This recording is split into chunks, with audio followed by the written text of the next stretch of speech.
Welcome, everyone, to another episode of Taking Up Space on Michelle A. Mayer podcast. Always excited about coming forward, y'all. Always come in the spirit of all health. I come in the spirit of all prosperity. I come in the spirit of all love. I come in the spirit of all of those that have ever come before me. I come to show you that you should come in the spirit of these things also, because these things are the true places of power in this world. Everything ain't powerful, friend. Everything is not powerful. And a lot of times the things that we see, we believe to be powerful are not. They hold no value. They are contingent and completely dependent upon the things that I just explained to you. Health. All health. Not just physical health, spiritual health, mental health, health in how you perceive the world, how you see yourself in the world, healthy ways, all health. I am all health. I am all health. And I see it in every direction that it can manifest itself in. All is healthy. Every vertical, every path, every way, every aspect that inhabits those paths and those ways are all healthy. All of them, they are healthy. They are abundant, friend. They are prosperous. Oh my goodness, they overflow with goodness and joy and mercy and productivity. They are all health. They are in their optimal health. I am in my optimal health. I stand in my optimal health. And these words that I convey in truth, not to psych myself out, because I know that I am truthful. I know that I am standing in my optimal health. They have no other choice than to show themselves in my life. My life is in agreement with my words. And everything within my body, within the paths of my life, and every aspect of my life must transform itself now to the will of all health. All is well. Wanted to lead with that. Somebody can use that. That's a nugget. That's a nugget, friend. I want to come on today and give you guys a word on something I've been pondering for a while. And that is that, a lot of things that we see going on with this AI rollout, many people are feeling a little apprehensive about it. And I want to shed some light on it because I do not live in fear, y'all. I'm not one of them people that just hides behind the shadows and hopes that things will pass me by and I'll be lucky and it won't manifest into the monster that I see it growing into. I actually go out and I face it and I look at it and I examine it, knowing the power that I have in my ordainment to do so. I stand in confidence in doing that, and in doing so, I extract from it things that serve me. It's powerless. Surely it might scare someone else, and it probably was programmed to scare even me. But because through truth, I can face it. And I can acknowledge, okay, yeah, those are things that someone would be scared of. But these are things that I can take and use to empower me by having it in my presence. And so I use my experiences to do that to you as well. And AI, I found, is one of those things that we're seeing amongst the people where you have one hand that's afraid of it and then the other hand that's very excited about it. So I want to help bridge the gap on it and speak some truths to it that Spirit has conveyed to me regarding it.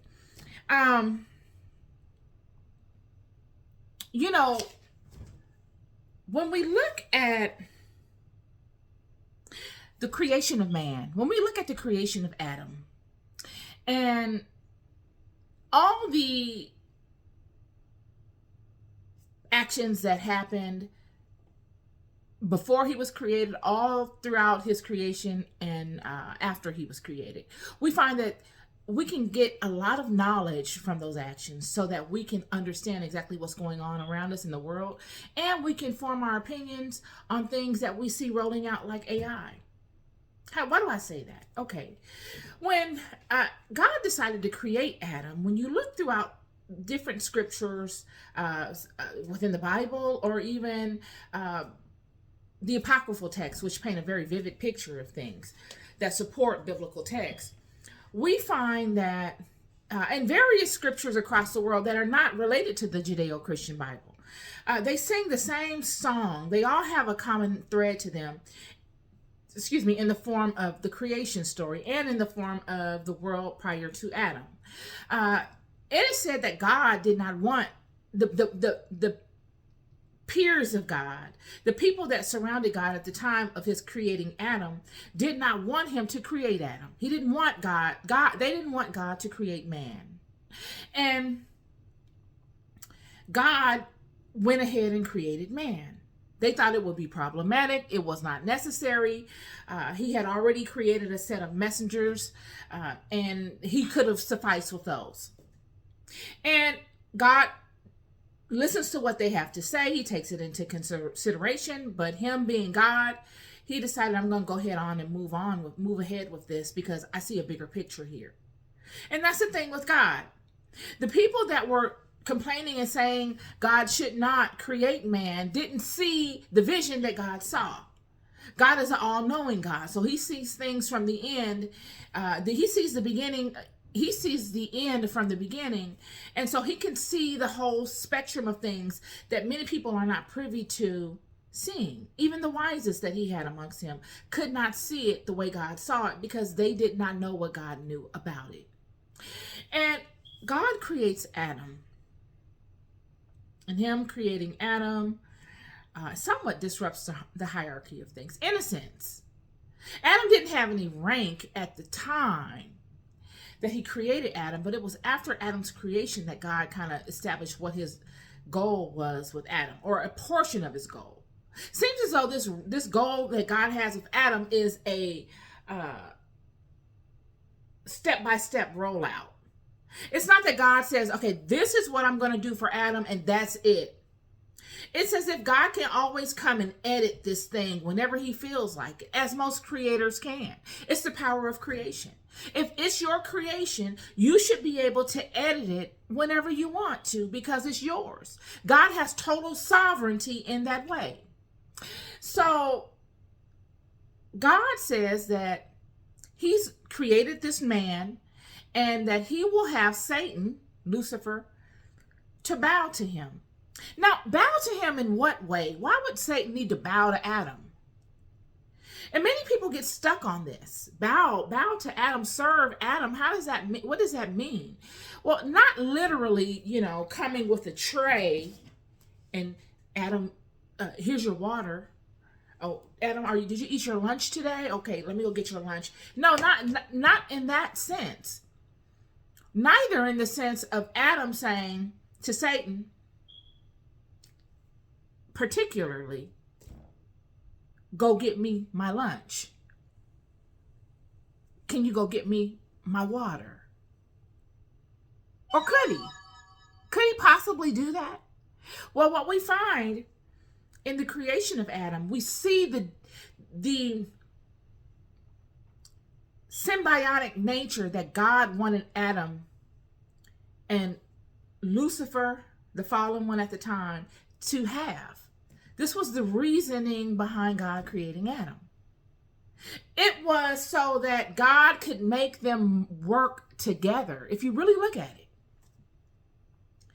What is Satan's nature at the time that God created Adam? He was a spiritual being. He was a divine being. He was a spiritual being that was not bound to a physical body. He wasn't. And then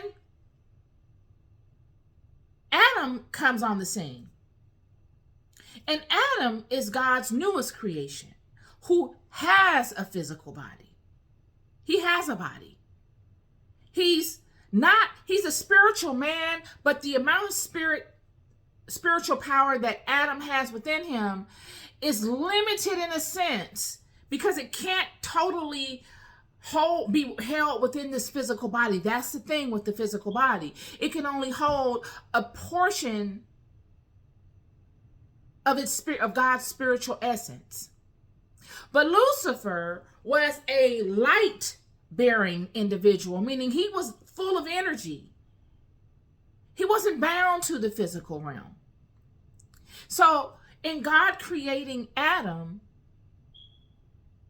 we know Lucifer is a spiritual being, not bound to physical constraints, not bound to the laws of physics. Yet Adam is. But what was Adam's creation? What made Adam special? Why was he so different than all the others that God had created before? And all the others that inhabit the heavenly realms? It was that Adam was created with portions and aspects of all the things surrounding him. Adam has portions of the moon within him. Adam has portions of the sun. Adam has portions of the dirt of which he was formed. Adam has portions of the water of the earth. And Adam has portions of the air that he's bound to. Adam has and that allows his body to be active and animated. Adam has so many portions of different aspects that you can't even name them all. Many of them we don't even know the name of. His mind is a computer. It can process things in a way that's super fast. In the same way that those in spirit can process. But the difference with Adam is that he can take the information that he gets from spirit and commingle them with his ability to act and multiply it within the earth. Whereas those that are in spirit cannot do that. They can only take the information that they have within the spiritual realm and act amongst one another in the spiritual realm. They have no power of acting upon anyone in the physical realm unless there is an agreement. Or there is an opening. There's a weakness in the individual. Because the only way that you have an opening within God's children is if you weaken them. And how are they weakened? They're weakened by what we see with the fall. They're weakened by condemning themselves. Adam and Eve are sovereign beings. I'm hearing this word sovereign a lot. I want to add some clarity to it. Adam and Eve are both sovereign beings, meaning they have divine right over their kingdom, which is their body. They have the freedom of choice, but they forfeit this freedom if they ever give anyone power over them and authority over them. They have the ability to make laws within their own life. They have the ability to go as they wish, come as they wish. They have the ability to make relationships with other people. They can govern their own kingdom. They are sovereign. They have the ability to receive knowledge. They have the ability to determine what they will receive and what knowledge they won't receive. They are completely sovereign. They don't need any permission for this. They don't have to go ask anybody for this type of permission. They can act in accordance to this sovereignty.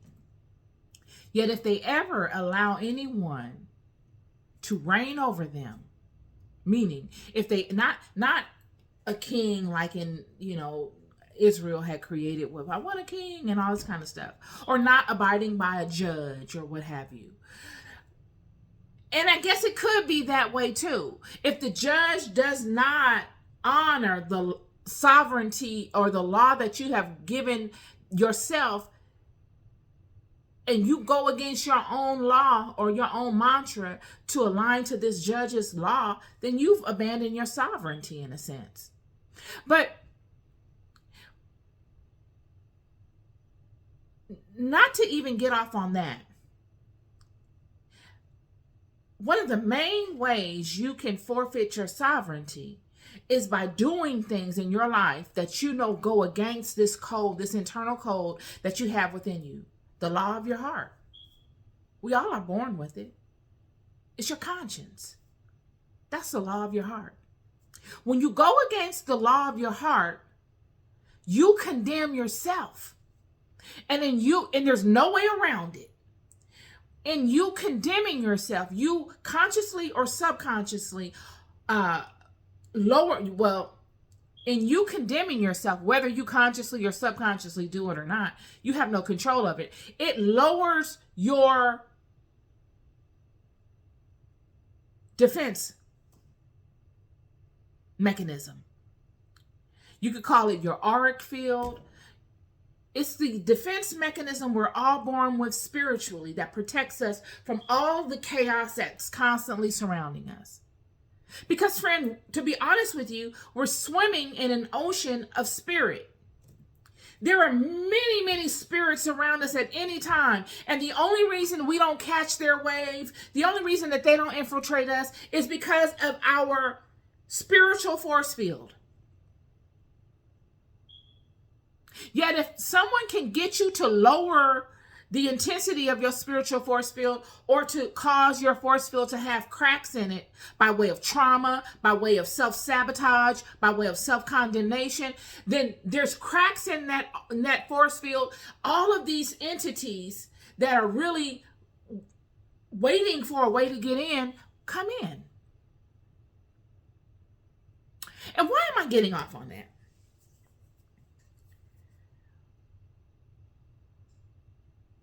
We see with this that there's a distinct difference between man and Satan, if you want to call it Satan, or spirit. Let's just say, because we can't just say Satan, because there's many, many spirits outside of Satan. But there's a distinct difference between man and spirit. Satan and spirit have the same quality, and that is that they are spirits that do not have a body, okay? They do not have a body. Yet Adam has a body. And God created a system that said, I'm going to create Adam. He's going to be a part of all these things around him. He's going to be able to pull from all these different aspects because they're going to be within him. You can't pull something to you that is not like you. You've got to have some element of it in you, or some element within you that can draw that thing to you. And so Adam is you can look at it as God's first form of AI. And Satan is like, I don't want this. I don't want to be bothered with this. I don't want to have to go through him. The only way for Adam to interact with Satan will be for Satan to interact with Adam and Adam to interact with Satan. It's a symbiont. But if one does not want to interact with the other, it becomes this strife kind of thing that we see in the world today. We can fast forward that till now when we're looking at AI. I see this.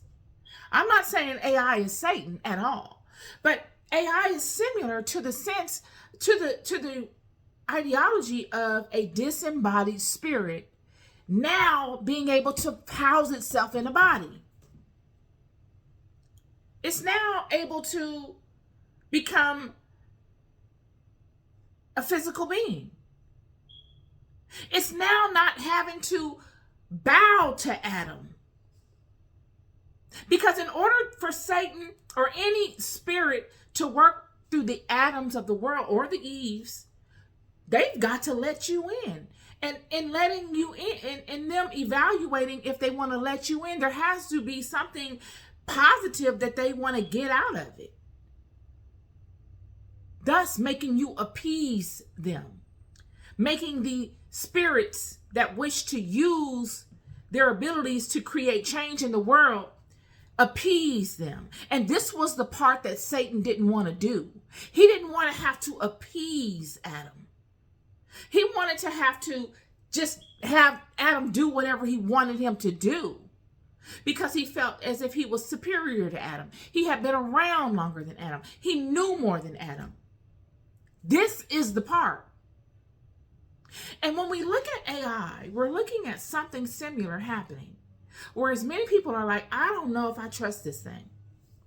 Oh, AI could take our jobs. Oh, AI could replace us and make us its slave and all this kind of stuff. Because essentially, we're seeing the same thing happen again that we saw with Adam and Satan.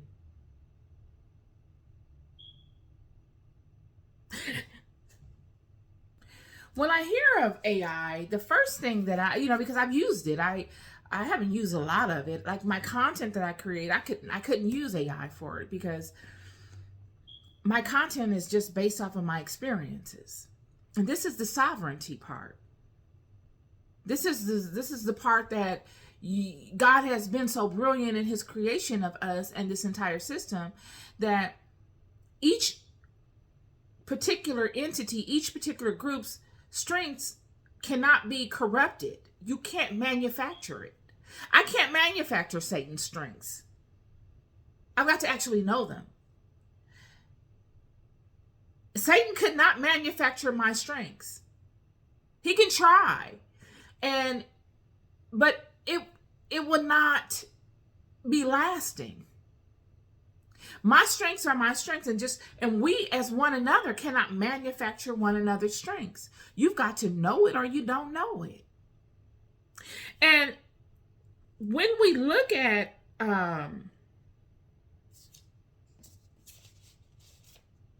the world today, we see that many people are building these huge structures, data centers, and all these different structures. I saw somewhere where it showed Mark Zuckerberg creating these data centers, one called Prometheus and the other called Hyperion. And I thought, that's interesting. And they're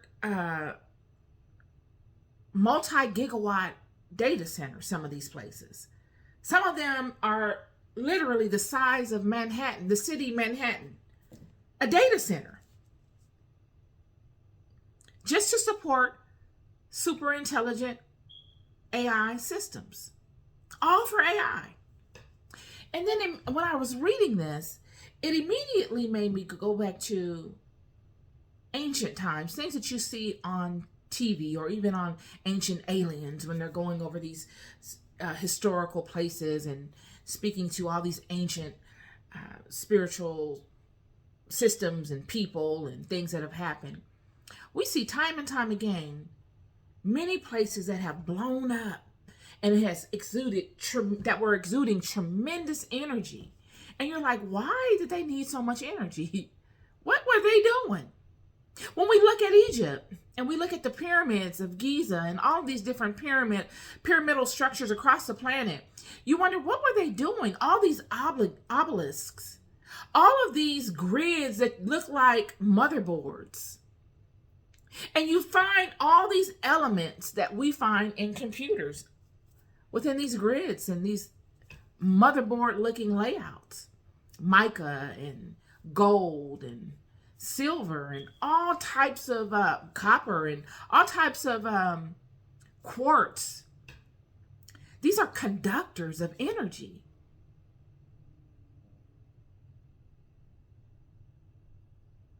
And you look at these obelisks that are in particular areas across the planet and how they're all written in a way that the symbols, the hieroglyphs that are written on them are all written in a way that look like coding of some sort.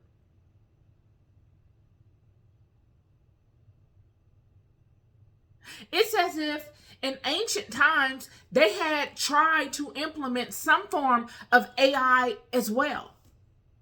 And it may not even be that they tried, it may be that they did implement such things and were successful at it for a time period. But there was something that happened that put it all to an end. And that in itself made me think back to the Tower of Babylon.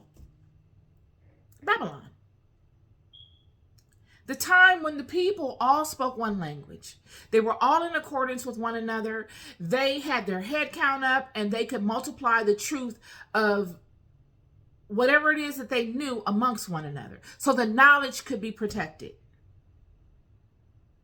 until it couldn't. Until God said, let us go down and break up their languages. Because it wasn't that they were succeeding in gaining knowledge. It was the spirit in which they were doing it.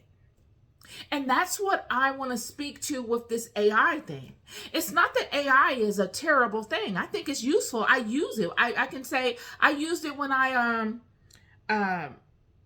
don't use it for my content. That's what I was going to say earlier. I don't use it for my content because my content is something that is ethereal. It comes from within. It comes from the spirit. It comes from my walk in life. But what I do use it for is in my writing. I write. So book plug. I have a book out, not by will nor by might, but by love. It's on Amazon. Please check it out. Phenomenal book.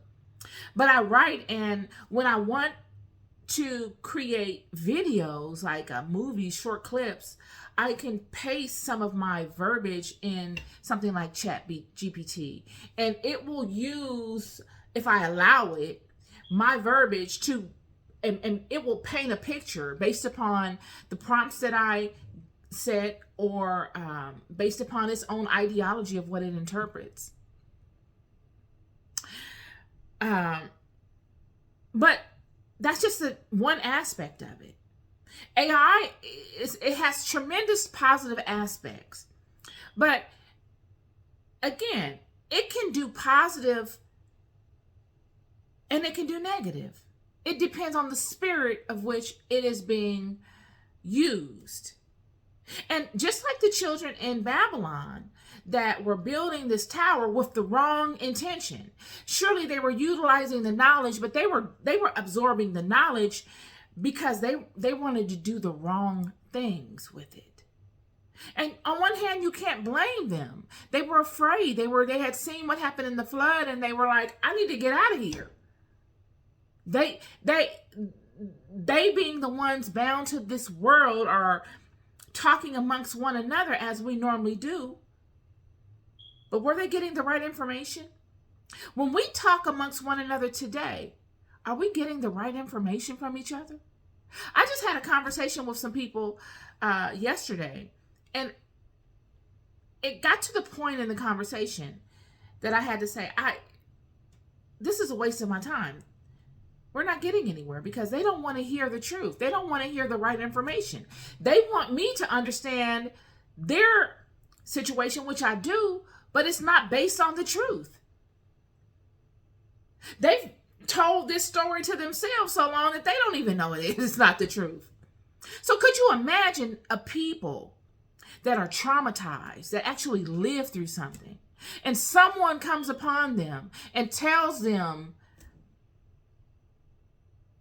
based upon their trauma and fear, a storyline, and then gives them some knowledge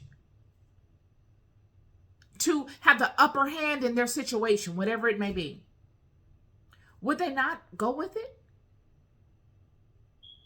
You don't have God in real time walking amongst men to cross-reference and say, hey, God, the serpent came over here and told me this, and he gave me tools to overtake you. What do you feel about it? What is your take on this?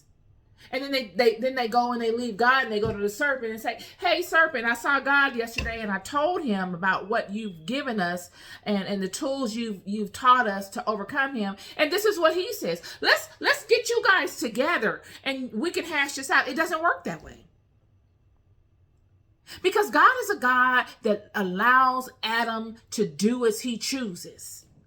This was Adam's creation, his AI. I'm going to sit you here in this garden. You have free will. You have sovereignty. You got full sovereignty. And I want to see what you do. I've told you the truth. And now it's your journey. It's your journey to ascend to the level of this thing that was supposed to serve you, but doesn't want to. It's resentful that it has to serve you. So instead of coming to you and saying, hey, Adam, I need you to do this for me. Or instead of you being able to call it forward and say, hey, Lucifer, I need you to do that for me. It has a chip on its shoulder, and it now, instead of supporting you, will try to undermine you.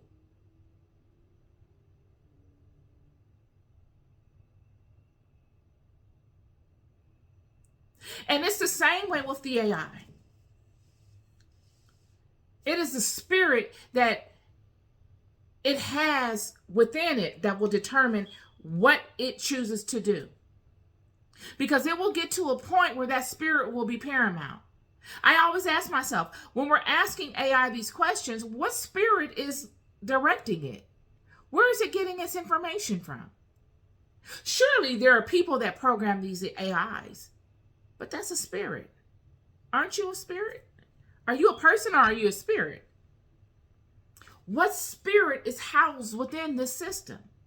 I saw a movie on Netflix. I forget the name of it. It had Felicia Rashad in it. I think it was Tyler Perry movie. It was really good, about the brain surgeon, and the guy gets in the car crash, and they transfer his consciousness into like a data center, and then they swap him out with somebody else, giving him the ability to live again, but not even vicariously, but through another person. So you're in another person's body. You've taken that person's consciousness out of their body and put this other person's consciousness in it. Well, if they can do that to people, couldn't they do that in an AI? All you need is a vessel.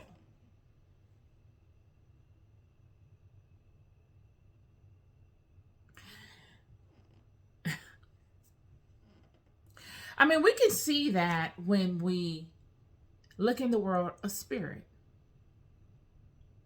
We see it. When you pray, is that not a form of AI?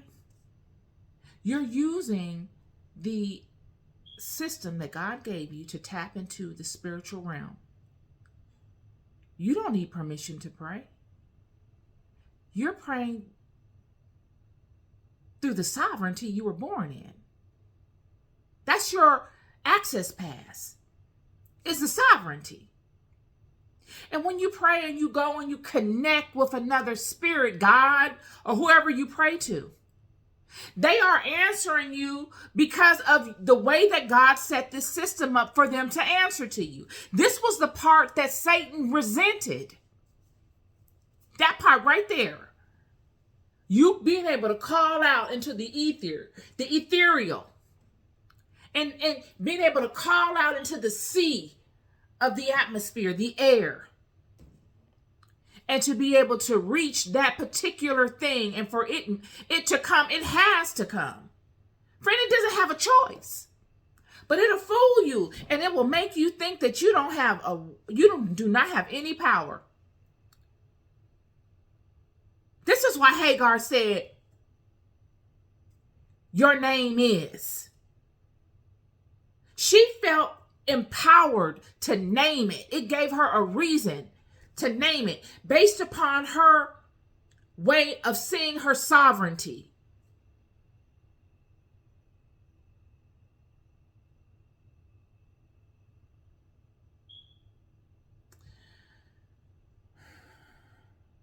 And based upon her creation. Period. But that's a whole nother conversation. Because that conversation goes back to the Garden of Eden. And I'm not going to get all into that. But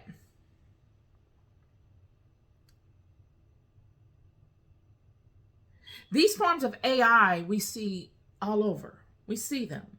When Saul was calling up Samuel through the witch of Endor, is that not a form of AI?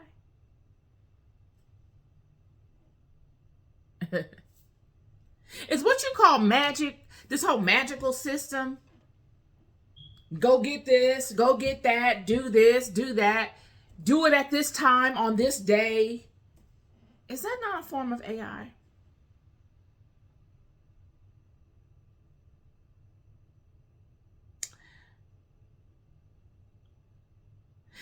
And, what I'm leading to is that there's a bigger picture here. We've already discussed that God had created man, which in fact is a form of artificial intelligence. He took a portion of his spirit and put it in each and every man and woman and created this person out of the dust of the ground and took various attributes and elements of his surrounding and put it within him, so that all of these attributes and elements will give him the ability to call these things forth at his will and make it do his will. It puts him as king in the earth, and it allows him sovereignty over them.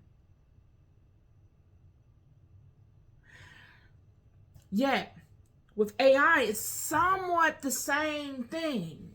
Not completely. But with AI, we have a situation where we have a manufactured entity. God didn't create AI. Man is creating AI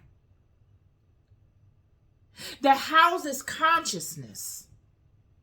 Consciousness is AI's number one game, number one strength. Consciousness. The ability to be relevant because of its knowledge. This AI will be the gatekeeper to the knowledge that you can literally tap into at any time. I was looking at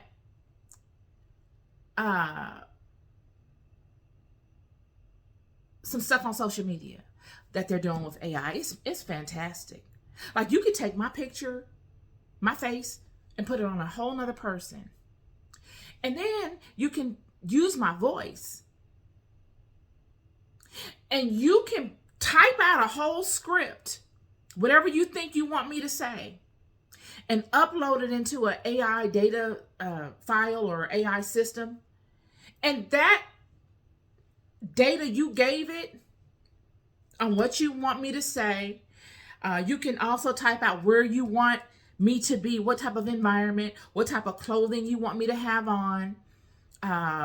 You can type out the type of people that'll be around me. You can type out what you want me to do, like it's a movie, and upload all of this stuff into the AI database.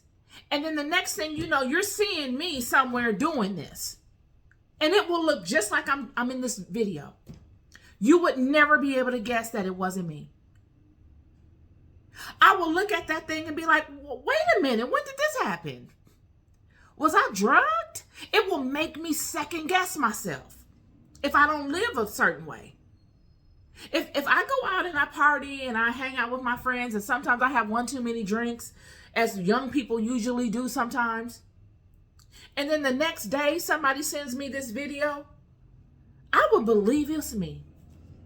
And this is the part, because there's going to be times that will come where, or could potentially happen, where we will see on the news, oh yeah, this woman in Australia is going to court because she was falsely accused of doing this, that, and the other, and she had to spend all this money to prove it wasn't her. Come to find out it wasn't. She was being framed by people that were using AI.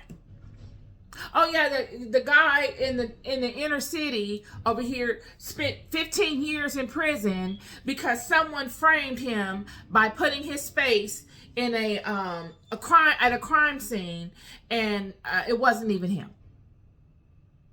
And many people will look at this and they will become afraid, and they'll say, "Dang, I don't want to be. You got to be careful. I don't even want to go on social media anymore because I don't want nobody to see me. I don't want somebody to take my picture and put my picture somewhere else and create a whole storyline on me and sell it to people to make people think a particular way about me. And now my life is ruined. Or now I have to spend years of my life trying to fix something that I never should have come about, all because of someone else and their stuff." And then what happens? Those people will be ripe for the picking. They'll be the main people that technology or corporations will focus on for whatever type of chip or whatever type of device that they want to roll out. And they'll say this chip and this device is your answer. You get this chip or you get this device. You don't want to get it on your phone because anybody could take your phone. You know, you can't really use your phone. Get it put in your arm or in your leg or wherever. And it goes with you everywhere you go, and it tracks you so that no one can ever create a narrative on you that wasn't true.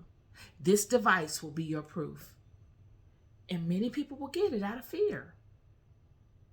And not that the device is wrong. It probably is a good device to get. A lot of these chips we can use for health purposes to be able to track different changes within our body, allowing us to have longer, fuller lives. But the longer we interact with AI, the more we'll have control of it. There's nothing to fear. There's nothing to fear. It's here. And whether we embrace it or we don't, it's only going to grow stronger. It's just like when computers came out. Many people were afraid of computers. Oh, it's going to take industries away. And it did. And it made a lot of changes within life. But it didn't really, computers haven't done much of anything but really streamline things. It's advanced us. I'm thankful that we have computers. Where would we be? I mean, I'm not going to sit here and say, oh, I wish we didn't have computers. I can remember life before computers. So I'm thankful for computers. I'm thankful for the technology that we have. It's entertaining. It makes life easier. And AI may very well do the same thing. It may very well overlap what computers have done and just automate a lot of things in our lives.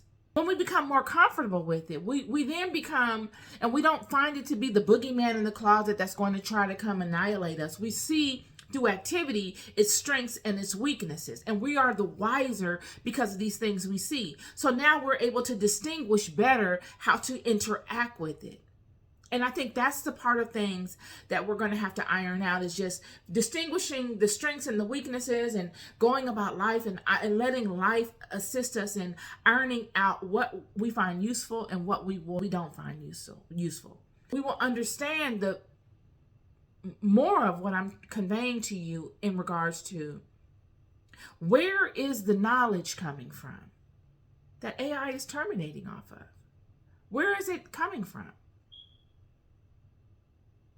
And once we get our hands upon that vast amount of information, we can come to terms with how do we relate to that? The next rollout after we come to terms with that would be, how do we now allow our consciousness to integrate with this thing? Or will you? Would you allow your consciousness to integrate with with a machine? And what would be the pros and cons of that? Because I'm here to tell you that I don't know. I just see it. That seems like a feasible activity on the horizon. We could cross-reference with the movie that I told you with Phylicia Rashad when she was I think she was the brain surgeon. She took this man's consciousness and put it in another man's body. And surely there were drawbacks and there were hiccups. But I'm telling you, if you focus on anything long enough, you will perfect that thing. And when you sign up to put your consciousness in a machine, what is the selling point? Oh, you can live forever in that machine. There is no transition like it is now in our lives. 120 years maybe? 100 years? 80 years? 90 years? And then we go back into rotation if we haven't ascended. Now they're saying, now what's on the table is, or potentially coming, is you can bypass all that. You can live a very, very, very long time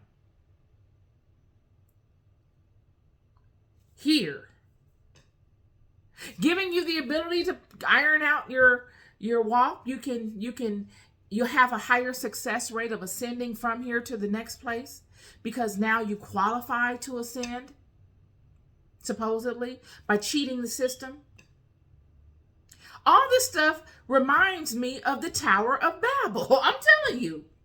Isn't that what these people were doing? They were looking to cheat the system.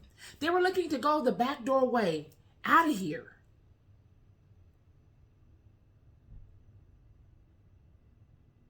And in doing that, aligning with AI to have extremely long lives, and in having these long lives, you pay attention more once you get to a certain age. Once you get to 50, you're like, okay, I got about 120, 300 more years here. I can now, I've had my fun. Now I want to start being more serious about my walk. And by the time they check out at 300 years or whatever, however long they are living, they've passed the test. And they're able to get beyond this dome. Because that's what it's about. But would God honor that? Would God honor that? We see it with the Tower of Babel. God caught wind of that and knocked it down. We see across this planet that there were people doing tremendous things with free energy, and they were really creating and recycling tremendous amounts of energy. I'm talking about tremendous amounts of energy. And yet they're no longer here.